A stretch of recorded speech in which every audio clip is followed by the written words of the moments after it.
So last week we did a video on cooking meat on the bone, and I used this particular cut, and I got a lot of comments and questions about it on the video. So let me tell you about this, one of my favorite cuts of pork.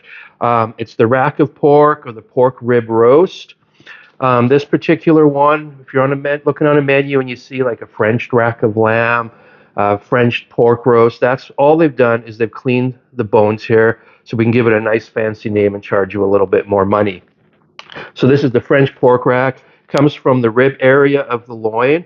And why I love this particular cut so much is because, first of all, it's on the bone. When you roast this, it just has a great presentation on a platter when you're doing like a family style service. They cut into just magnificent chops. But again, because it's cooked on the bone, if I'm roasting it, we're going to get more flavor.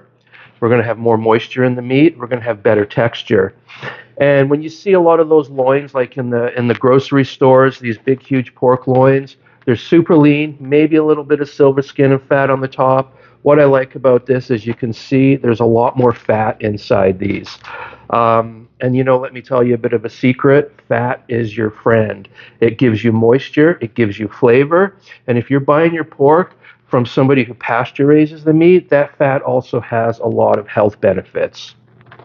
So that's the rack of pork. It's probably the porky equivalent to like a rack of lamb or a stand-in beef rib roast. We're actually using this part of our subscription site. We have a behind-the-scenes spot we're doing, and we're using this to create a new menu item for our in-home catering. So if you're interested in that, make sure you subscribe to Cooking Beyond Recipes. And then next time you see one of these, grab one, give it a try. You'll thank me later.